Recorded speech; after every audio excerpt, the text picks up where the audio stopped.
Good morning. Welcome to worship at Mount Diablo Unitarian Universalist Church. My name is Mark Tuning. I serve as the music director for this congregation. We always begin our services with song, so we invite you to join in singing Calypso Alleluia. This is a three-part partner song. We'll sing each part twice, and then for the last couple of times, you pick whichever part you want to sing. Here we go.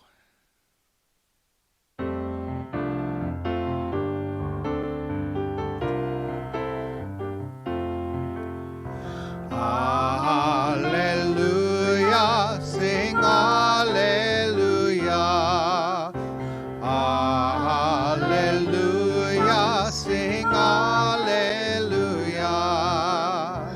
Alleluia, alleluia, alleluia. Alleluia, alleluia, alleluia. Alleluia, sing alleluia. Alleluia, sing alleluia. Alleluia, alleluia, alleluia. Alleluia, alleluia, alleluia.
Good morning and welcome.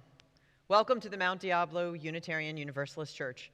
I'm the Reverend Leslie Takahashi, and my pronouns are she and her. We are glad to have you here in our community, which is one grounded in values honed from Jewish and Christian sources, especially those that emphasize teachings on love.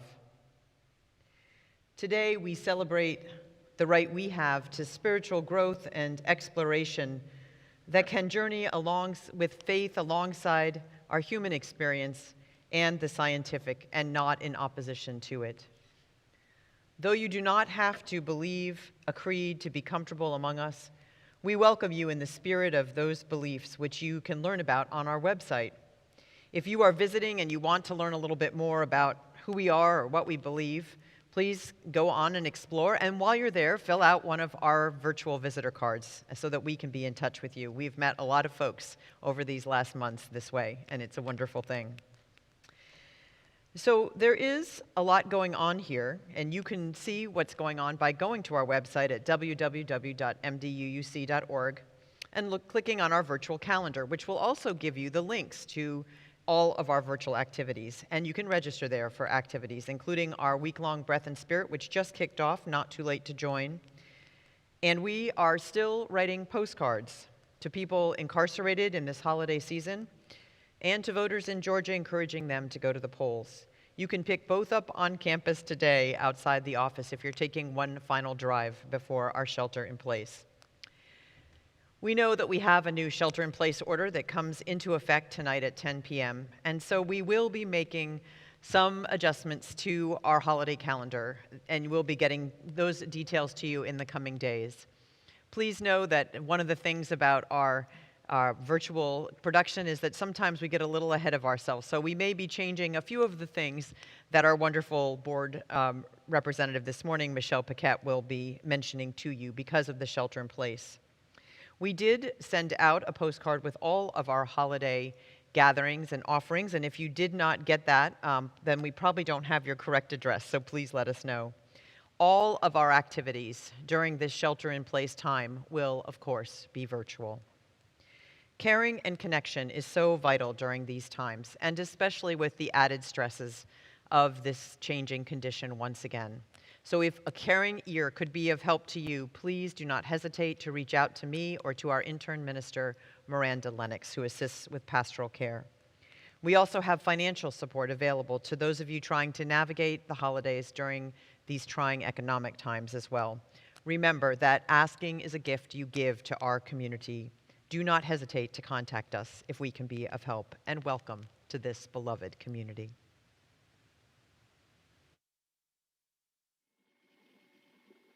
Good morning. I am Michelle Paquette, a member of your Board of Trustees, and my correct pronouns are she, her, and hers. We like to begin our service by reading together our church mission, which you can see on screen.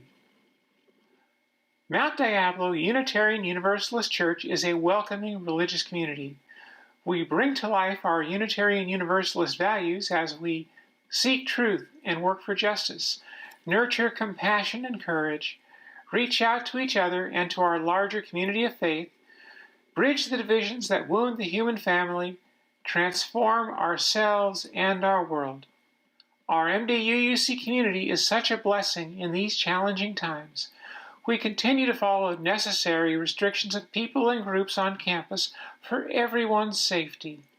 But you are welcome to come by, visit the campus, and leave an encouraging message on the outdoor blackboards for your friends.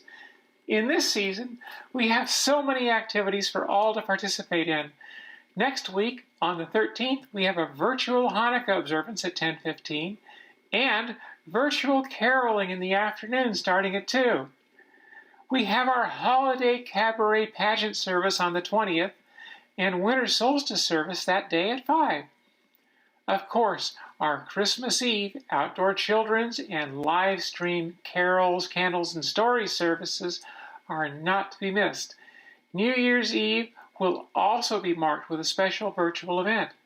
We are grateful and give thanks to the many people, ministers, staff, and volunteers, members and friends who are creating the many virtual ways to stay connected and who are participating in the MDUUC community. These days can be so hard. Remember, if you need help or are feeling isolated, please let one of our ministers know. Take needed rest. Take care of yourselves. And welcome. It's good to be together.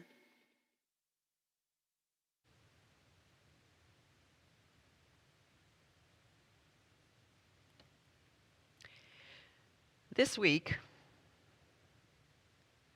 was a busy week in our community here on campus.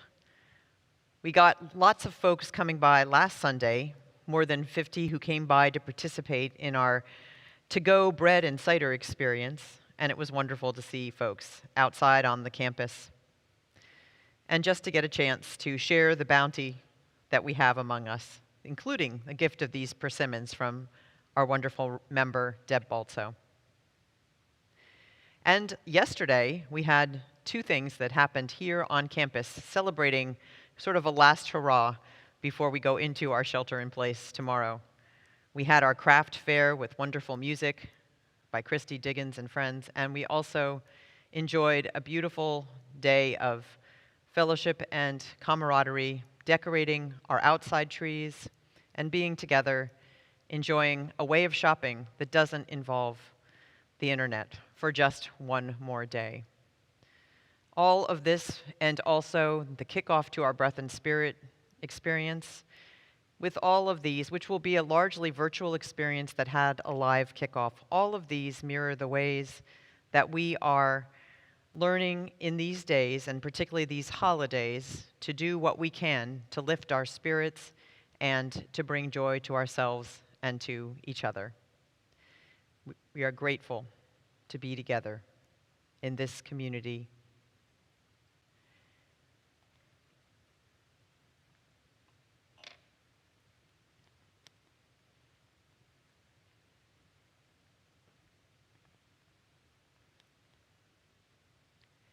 This is the second Sunday of Advent, and we light our candles today in honor of the Spirit of love. In the season of Advent, the Spirit of love that we celebrate is a spirit of radical, engaged love. Love as a verb, which invites us into those life-changing events that we can undertake when we see our action in the world as grounded in love.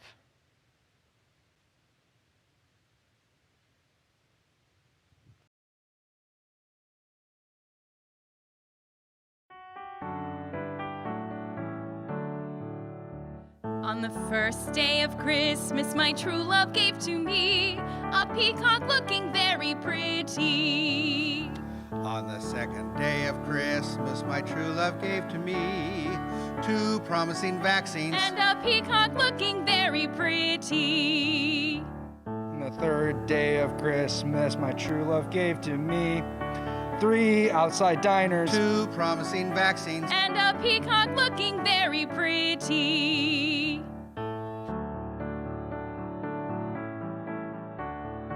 4 virtual gatherings. 3 outside diners. 2 promising vaccines. And a peacock looking very pretty.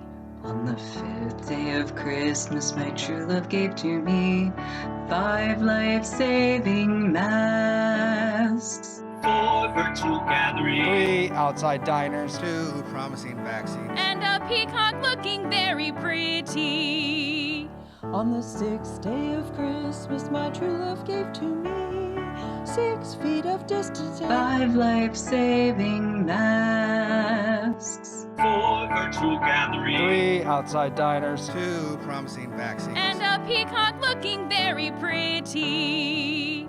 The 7th day of Christmas, my true love gave to me 7 weeks till sanity. 6 feet of distance. 5 life-saving masks. 4 virtual gatherings. 3 outside diners. 2 promising vaccines. And a peacock looking very pretty. On the 8th day of Christmas, my true love gave to me 8 hours of reliable internet. 7 weeks till sanity. 6 feet of distance. 5 life-saving masks. 4 virtual gatherings. 3 outside diners. 2 promising vaccines. And a peacock looking very pretty.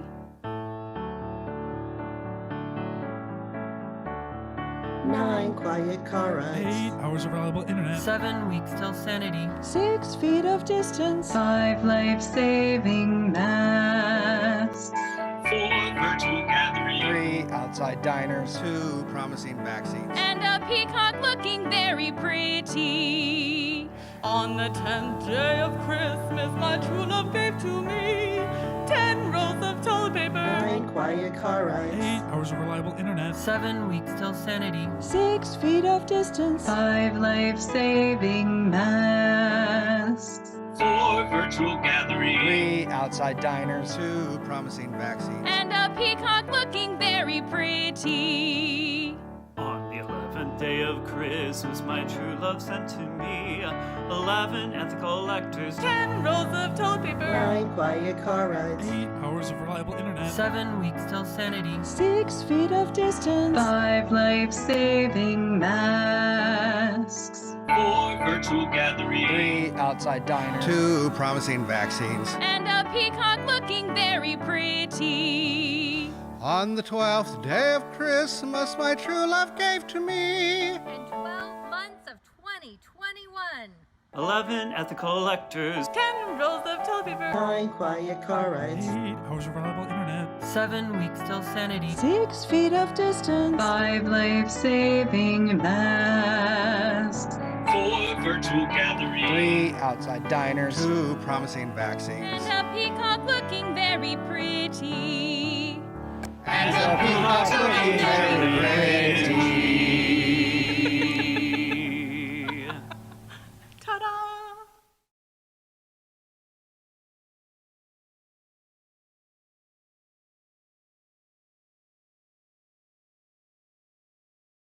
I'm Rebecca Richardson. Last year at MDUUC, we put on a play called Christmas Carol in person.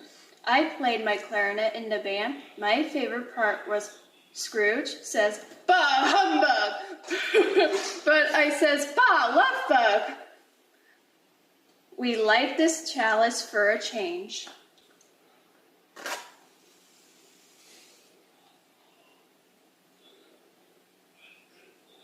There we go.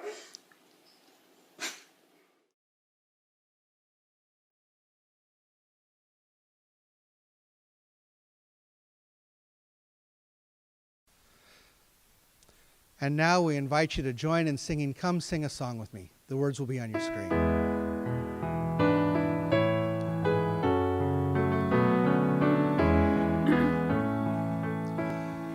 Come sing a song with me. Come sing a song with me. Come sing a song with me, that I might know your mind. And I'll bring you hope when hope is hard to find. And I'll bring a song of love and a rose in the winter time. Come dream a dream with me.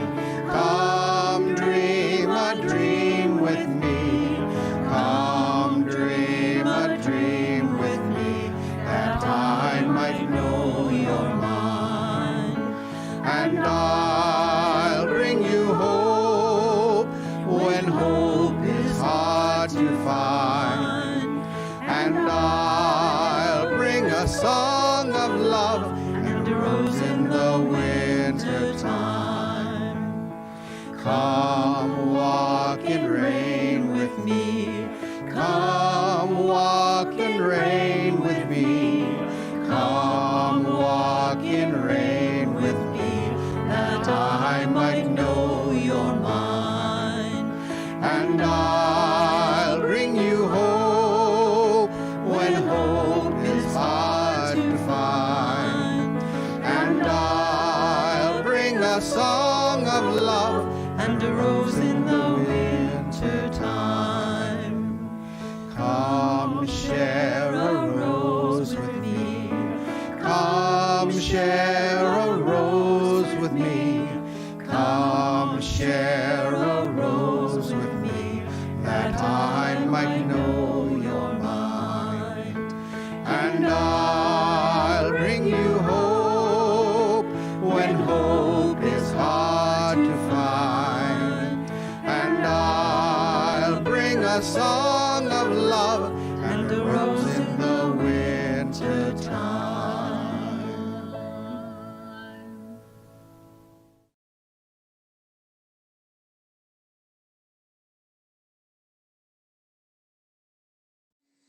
Good morning, Marina. How are you? Good, thank you. And you? Well, this is one of my favorite seasons, so pretty good. So you're a late fall person? That's something I didn't know about you. Me, I prefer the summer. What? Yes, I do like the fall, but the season I'm referring to is the holiday season. Indigo, I don't think that's an official season. But unofficially, what about the holiday season makes it your favorite? Well, I love that so many faith traditions around the world celebrate what is at heart a message of hope, beginning all the way in mid-November through December. So from the Hindu celebration of Diwali to the Jewish celebration of Hanukkah, the Christmas celebration of Christmas, and the pagan celebration of solstice, each lights a spark of hope that there is always a path towards good. Wasn't that the first Advent candle we lit last Sunday? The candle for hope? I think it's always hopeful when a new baby is born, like Jesus was so long ago. And next week, our MDUUC elder, Beth Snordham, will be lighting the menorah for Hanukkah, celebrating the hope that a miracle of having enough brings. We really seem to light a lot of candles for the holiday celebrations. I know, isn't it wonderful? Not to mention all the lights we string up on our houses and in our trees instead of a pagan bonfire to welcome back the return of the sun. Yeah, a bonfire might be dangerous these days, but I love the lights too. They make me feel cozy. Indigo, there's another holiday tradition this season that I bet a few folks are looking forward to as well, and that is giving gifts. That's right. How could I forget? All of the holiday celebrations give gifts as tokens of good wishes and affection. Yesterday at our outside craft fair, I found this sweet little vase. I'm thinking of giving it to Reverend Leslie to let her know how much beauty she brings into this world, but shh, don't tell. Of course not. It's all about the surprise, isn't it? Speaking of surprises, Marina, I have a little something for you. I thought it might help us get in the mood for Christmas.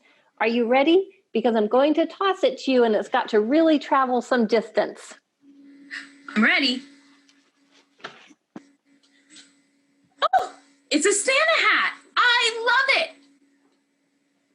I'm already feeling a little bit more merry. Me too. And I hope that everyone finds a little something, be it red and silly or otherwise, that sparks the light of hope for you this season. And now, I'd like to invite everyone to join us in singing our children and youth to their activities.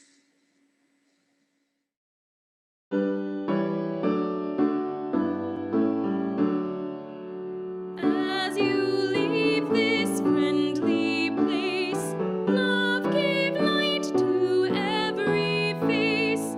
May the kindness which you learn light your heart till you return.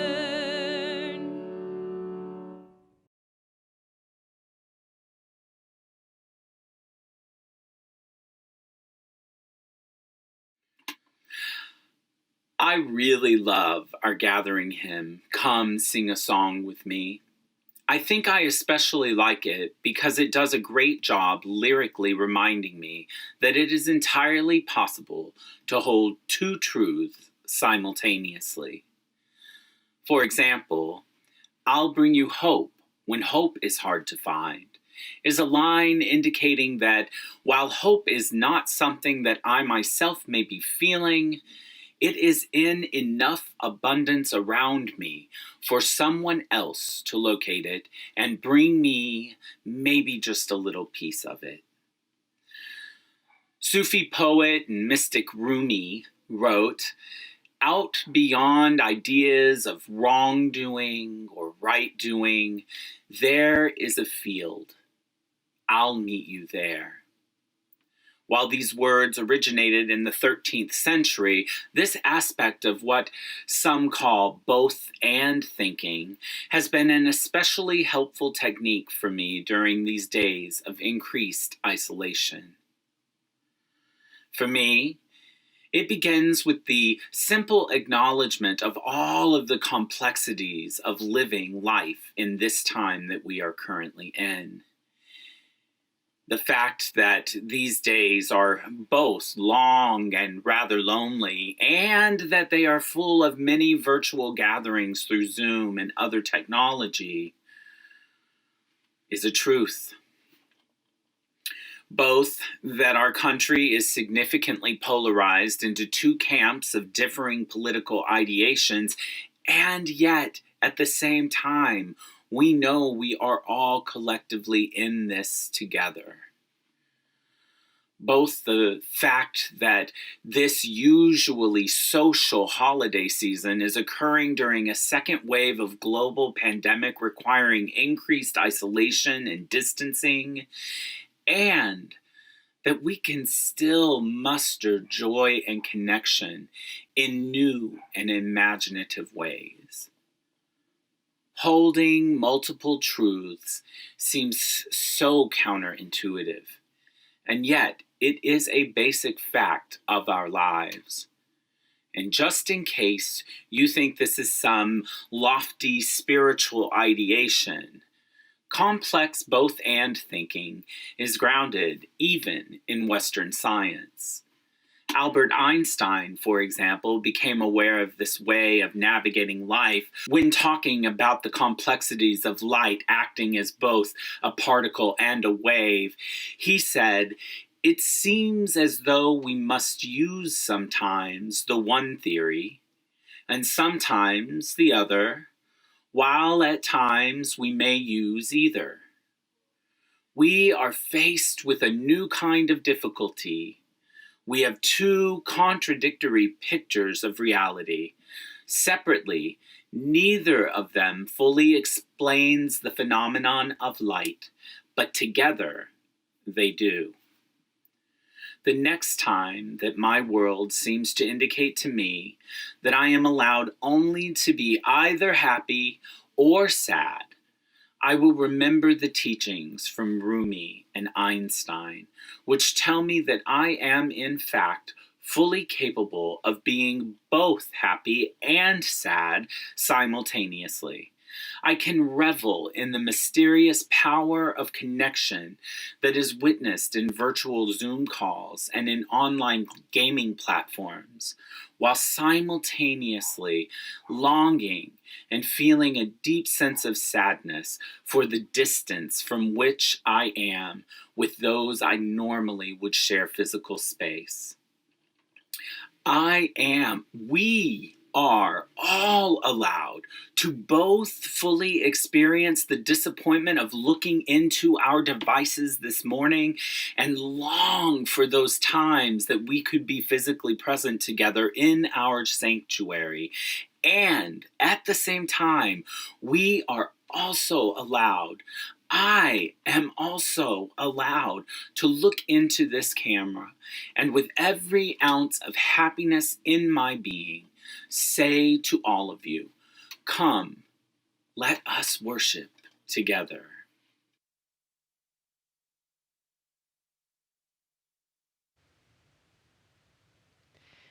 Each week, we take some time to take into the loving embrace of this community those joys and sorrows that are too great to hold alone. And so we are going to light our candles of joy and sorrow today, and I ask Mark to light our first candle of celebration for Joni Kerr, who celebrated her 70th birthday on November 15th and retired on November 24th. So actually, I think she needs 2 candles. So happy birthday and congratulations on your retirement, Joni.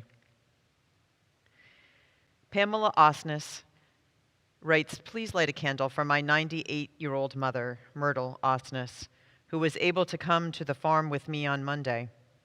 Unfortunately, she had to be hospitalized today for what may be, and we are hoping is, a non-COVID issue. Having the week with her has been a gift. I'm hoping she can come home again soon.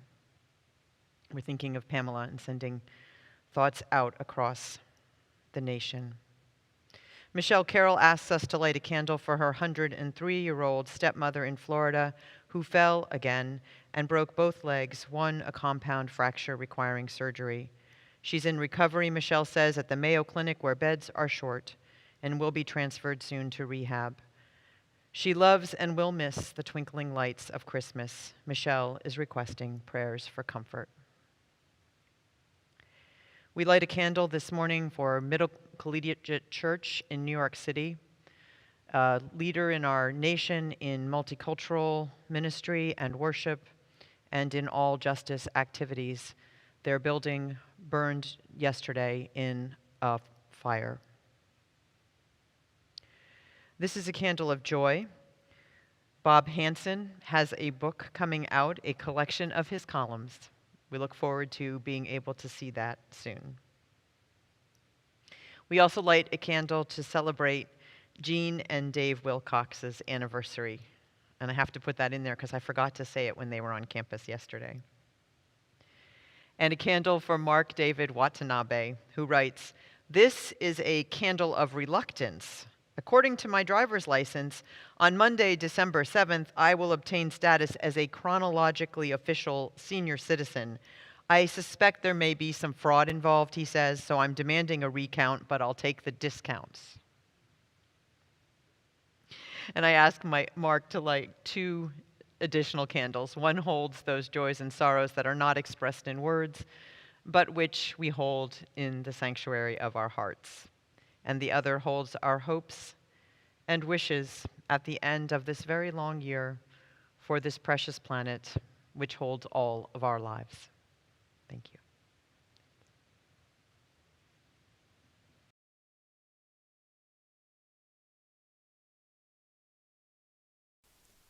As we prepare for our time of meditation, we invite you to sing "In the Bleak Midwinter." The words will be on your screen.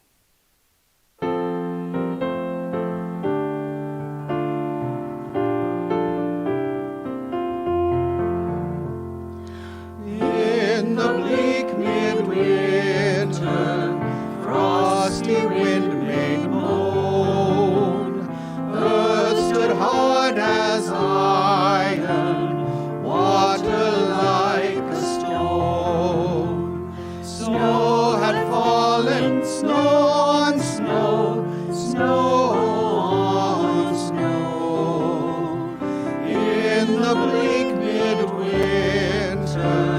long ago, Christ a homeless stranger, so the Gospels say, cradled in a manger and a bed of hay. In the bleak midwinter, sable lace sufficed, Mary and her baby, Jesus Christ.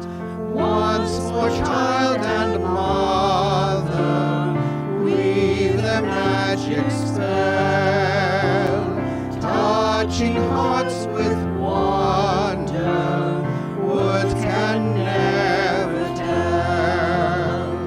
In the bleak midwinter, in this world of pain, where our hearts are open, love is born again.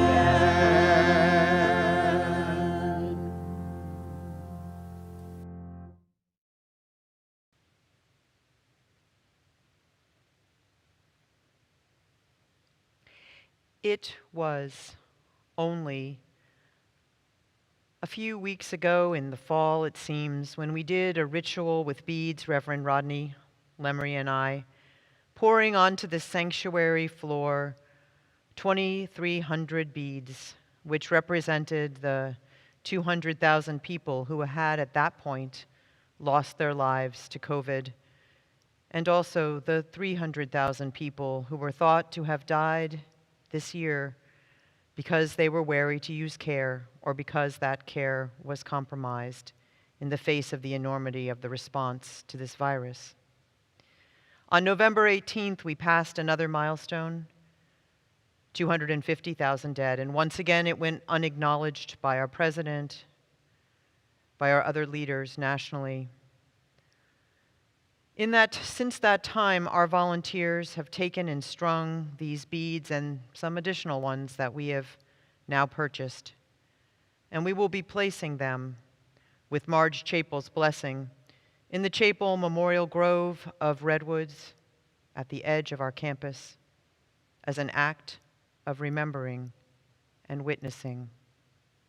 Let us take a moment this morning, on the eve of having to take further measures to stop this dreadful virus, to remember the enormity of our loss and also the singularity and tragedy of each life lost.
And let us continue our time of meditation and reflection today together, in this time that we create to hold together that which is too large for us to hold alone, especially in these times. I invite you to join me in this spirit of reflection. Let us try to hold in our hearts something besides numbness, some kind of feeling or emotion for these precious lives and for the lives of those who loved them, now changed beyond measure. And if we personally are grieving the loss of a loved one this holiday season, as so many of us are, may we be witness to one another's pain. Let us hold together in our hearts the decision makers at all levels, including the governor of our own state and our local leaders, and all of those managing organizations and businesses who are trying to step into the breach and do what they can in this terrible time. Let us hold in our hearts our anger at the decisions that have been made, that have made lives expendable, some estimating that we could have had a number nationally 100,000 less than the number that we grapple with today. Let us hold in our hearts our loved ones who do not always make the decisions we wish they would make, who do not always respond to these frightening times with rationality, who may be cruel or angry with their own fear. Let us hold in our hearts our own tired selves, our fears of being lonely, isolated, our griefs at loss, our sense of things just not being fair.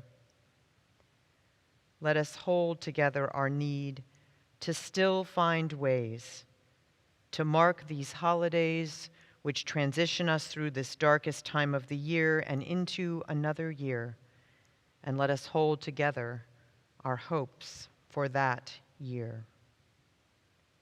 Together in this place, may we celebrate the small and also acknowledge what is large, our gratitude for every life our actions may save, including our own. May we be the ones to make it so.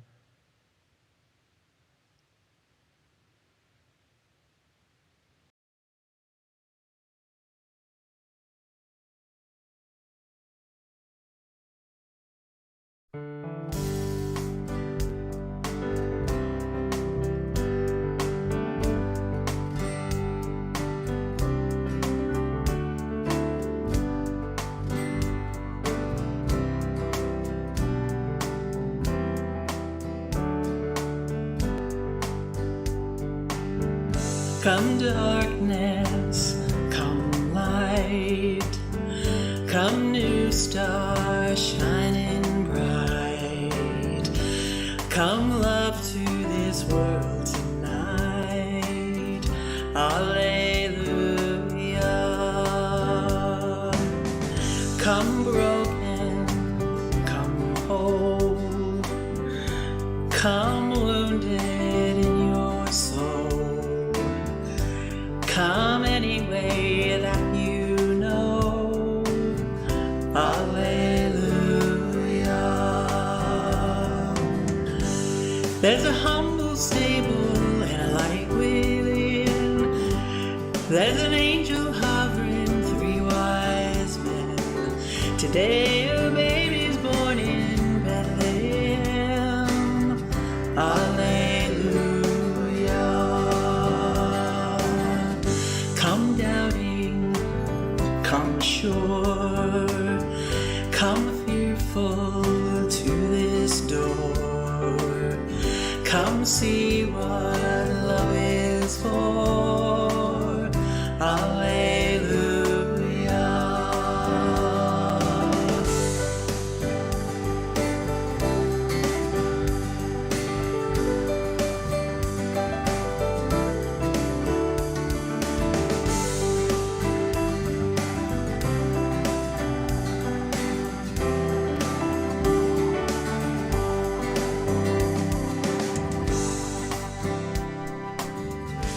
Come running, come walking slow, come weary on your broken road.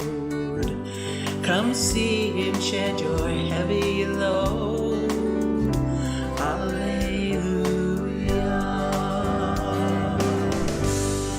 There's a humble stable and a light within.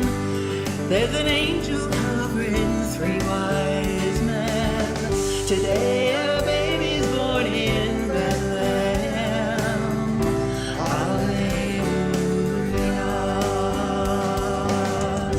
Come darkness, come light, come new star shining bright, come love to this world tonight, Alleluia. Come darkness, come light, come new star shining bright, come love to this world tonight, Alleluia. There's a humble stable, Alleluia, and a light within, Alleluia. Today a baby's born, Alleluia.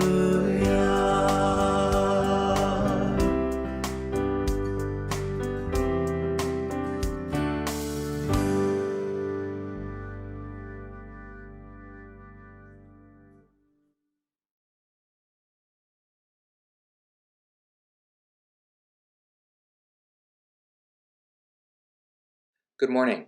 I'm Chris Carter. I serve as a board member and treasurer for MDUUC, and my pronouns are he, him, and his. For this morning's call for offering, I'd like to share the words of the Reverend Paul R. Beadle, who is now the minister at the First Unitarian Universalist Church of New Orleans, but served as an interim minister of what was at the time my UU church in Sacramento over 20 years ago. I have modified Reverend Paul's words slightly to align to our virtual church format. Once upon a time, most folks used the offering plate to fulfill their pledges of financial support.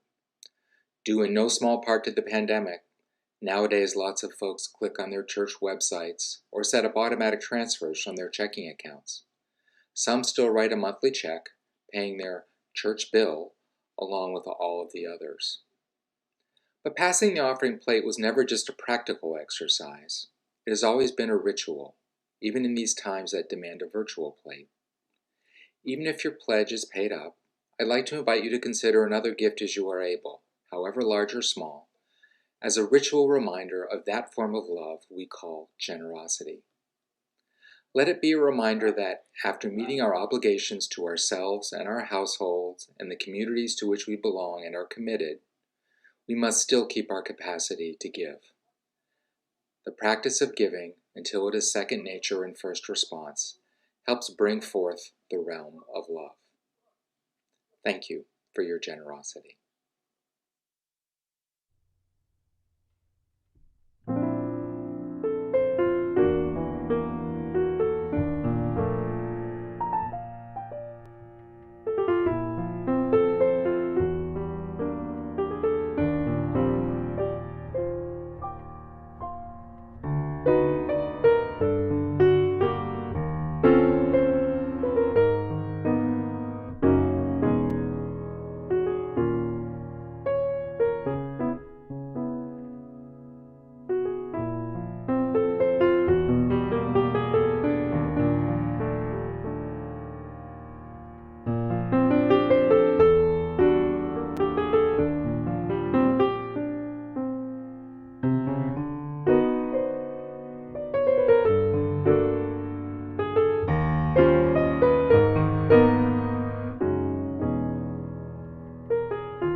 Please join me in dedicating our offering.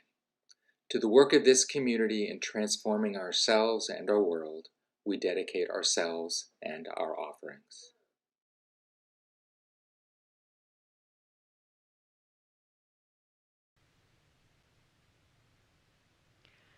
My neighbor across the street has purchased an enormous rotating blow-up Christmas snowball.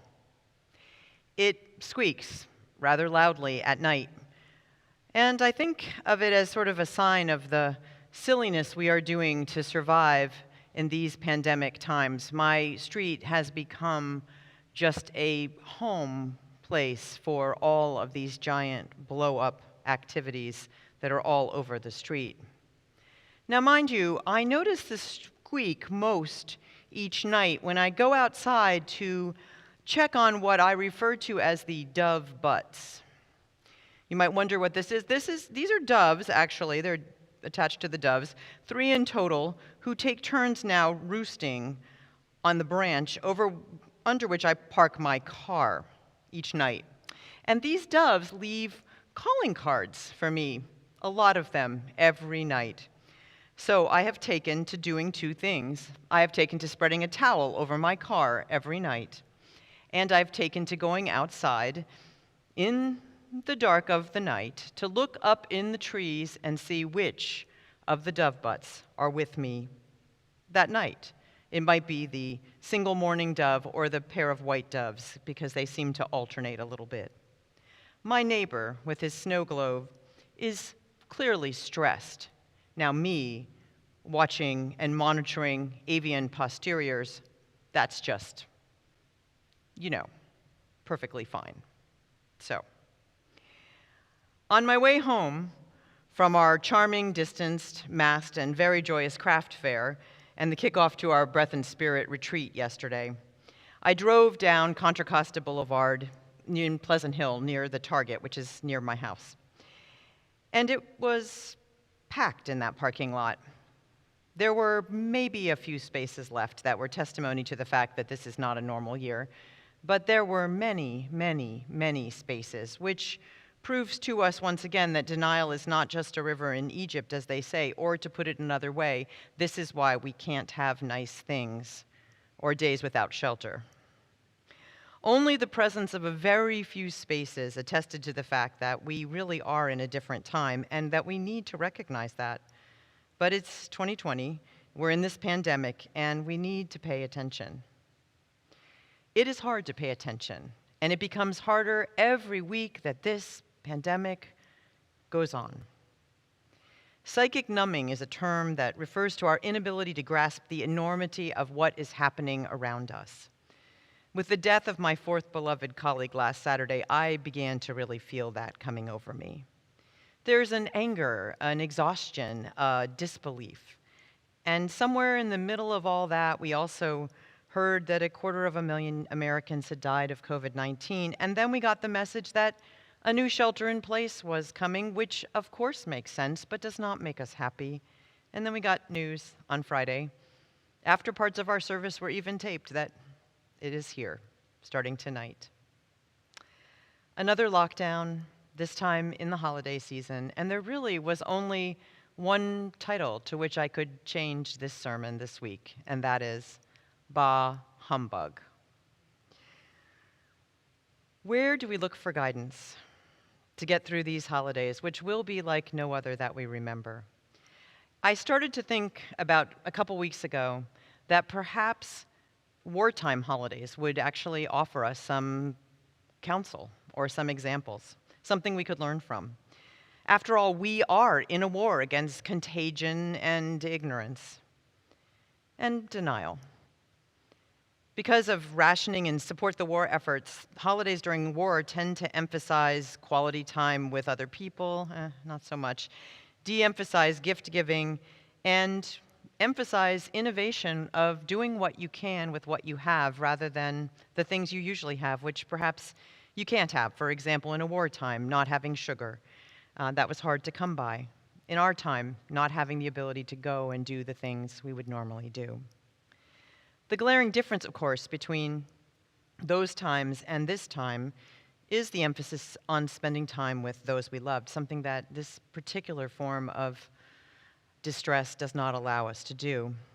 And that is very difficult for us. So all of that means that we're going to need to be very attentive and very mindful about how we go in and through these holidays that are around us right now.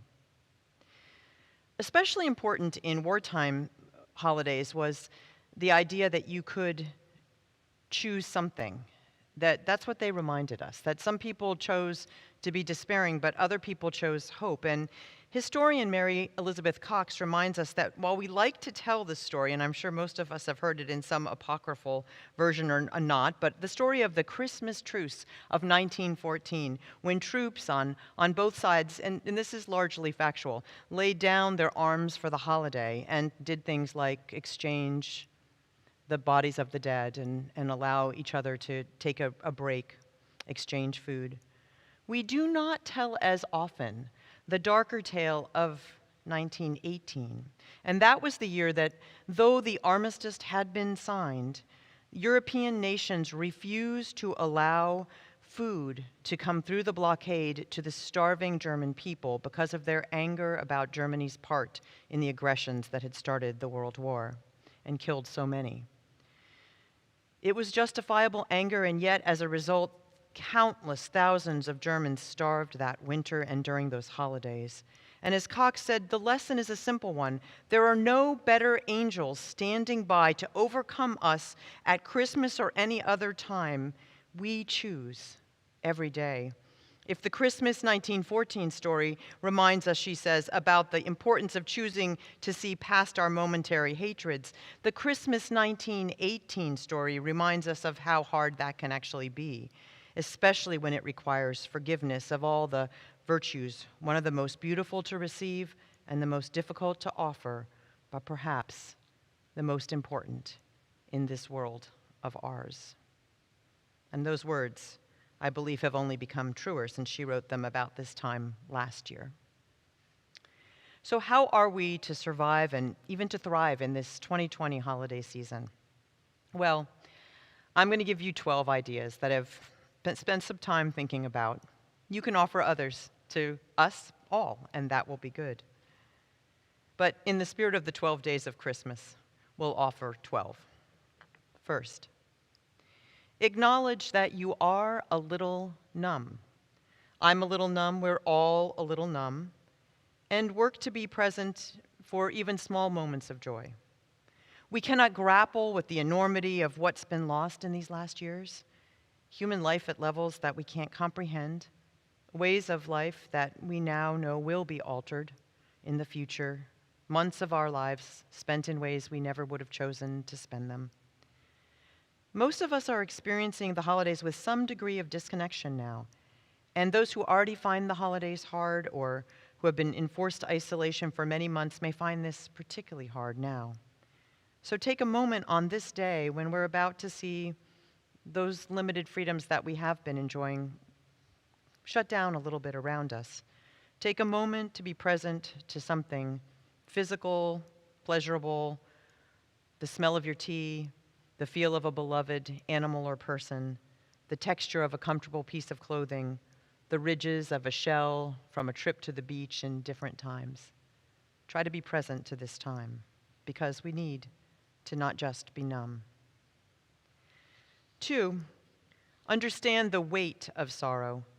Busyness in the holidays is a tried and true way to navigate through all of this, especially again for those who associate it with some loss or difficulty. Busyness is a little harder to come by this year. Those who are still grappling with having lost a loved one in 2020 may particularly be feeling this. Because they come once a year, the holidays are more likely to be sticky for memories than other times, because if we have normal days, eventually those losses get incorporated into the fabric of life. But holidays are different. It takes a lot longer to get through that many days. So say the names of the people you wish were there when you light the menorah this week. Allow yourself the tissues when you take out the ornaments. Talk to a friend when things feel hard. Understand that weight of sorrow. 3, be very intentional and mindful. When our minds are a little numb and a little shocked, deaths, new shelter orders, plans changing again, this can make it easy for us to make silly mistakes. We might step off a curb because we might not be paying attention. We might step off a curb because we're wearing a mask because now we have to do that everywhere. We might drop something. We might not pay attention to something we're cooking and burn it. Ask me how I know this. Yes. 4, reach out and help someone else. From Charles Dickens' Christmas Carol, we see what happens when we don't acknowledge our losses. Oh, Dickens writes, he was a tight-fisted, hand at the grindstone Scrooge, a squeezing, wrenching, grasping, scraping, clutching, covetous old sinner, hard and sharp as flint, from which no steel had ever struck out generous fire. Secret and self-contained and solitary as an oyster. Well, while we may now have a new term to talk about those really solitary days, we'll just tell each other we're just having an oyster day. We don't have to be Scrooge, and we can still engage in acts of service to others. When offered, we can be in that reciprocal spirit of generosity, which means being open to people doing things for you as well, because that is a form of generosity. And if you're someone who hates these winter holidays and is feeling sort of vindictive glee with all of this now that everyone else knows how you feel, well, honor us all and please be kind. 5, keep a sense of perspective. Even if all goes reasonably well, this Christmas of 2020 will be like no other. This strange and disconnected way in which we must experience these holidays doesn't mean anything except that that's the strange and disconnected way we're going to experience this year. It doesn't mean this is the last time that you will ever see the kids at Christmas, or that you've lost your connection with God if you don't feel up to making latkes this year, especially if you're experiencing your first holiday with a loss. Just go easy on yourself. 6, connect as you can. Virtual gatherings are not the same. Let's take the both and. That is true, and it is also true that they still bring the connection that we can have during this virus. Considering giving up positions such as, I don't do virtual for 30 days. I know that's actually what you're supposed to do around a different holiday, Lent, but let's just do it for the winter holidays this one time, just because it's 2020. So call people. What if we all started writing holiday cards this year again? Because it would mean a lot to have them. Maybe you have a virtual Christmas tree decorating Zoom. Maybe you have 3 little trees instead of the big one in your family room. Maybe you have a virtual New Year's Eve, because we certainly won't be sorry to see this year go. 7, I think this one is very important. Let go of grievances. We simply don't have enough energy left at the end of this year to put that much energy into hating. We don't need to be vengeful or angry just because we can't get what we want or because we're frustrated with life and the people that we're seeing maybe too much around us. Forgiveness and letting go of resentments can make the unbearable a little bit more bearable. 8, cultivate a sense of awe. Remind yourself that there are things of beauty around you and take the time to notice them. 9, remember the big stuff. Light a candle maybe every night for those who are filling our ICUs and triggering this next shelter-in-place level. Those who face holidays without loved ones in perpetuity. Make donations to help those who don't have shelter as we go into this shelter.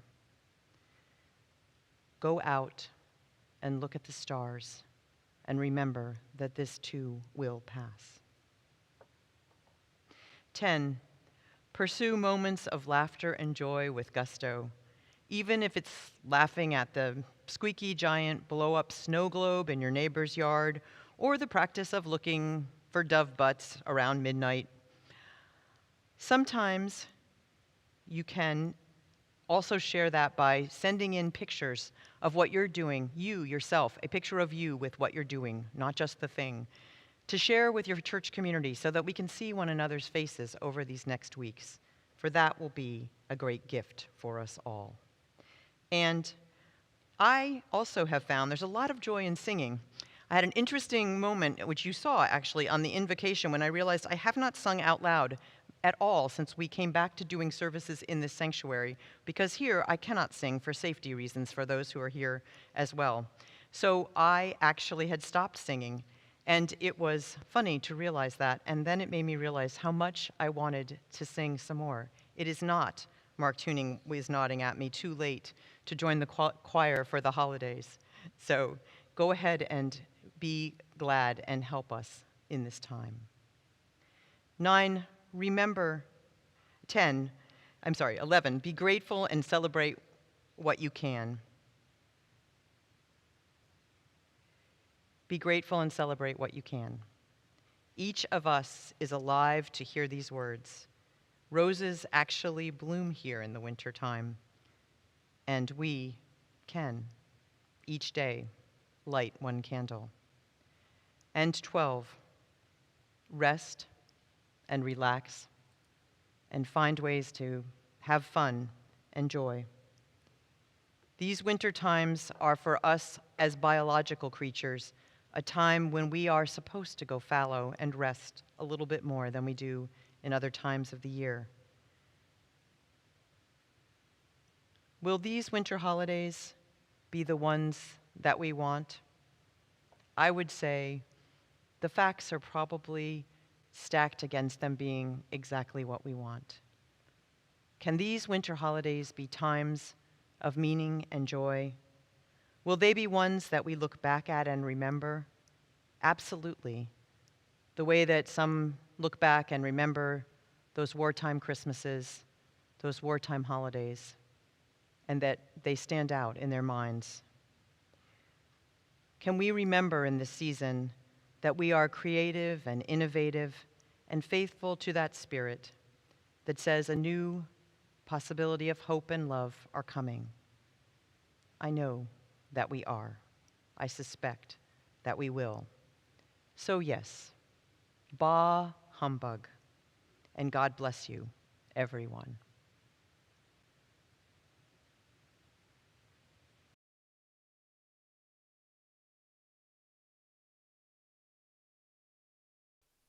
We invite you to sing our closing song, Light One Candle. The words will be on your screen.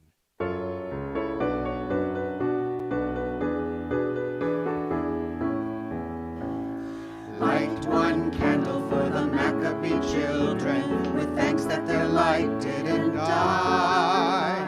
Light one candle for the pain they endured when their right to exist was denied. Light one candle for the terrible sacrifice justice and freedom demand. But light one candle for the wisdom to know when the peacemaker's time is at hand. Don't let the light go out, it's lasted for so many years. Don't let the light go out, let it shine through our love and our tears. Light one candle for the strength that we need to never become our own foe. Light one candle for those who are suffering the pain we learned so long ago. Light one candle for all we believe in, that anger won't tear us apart. And light one candle to bring us together with peace as the song in our heart. Don't let the light go out, it's lasted for so many years. Don't let the light go out, let it shine through our love and our tears. What is the memory that's valued so highly? We keep it alive in that flame. What's the commitment to those who have died when we cry out they've not died in vain? Have we come this far always believing that justice would somehow prevail? And this is the burden, and this is the promise, and this is why we will not fail. Don't let the light go out, it's lasted for so many years. Don't let the light go out, let it shine through our our love and our tears.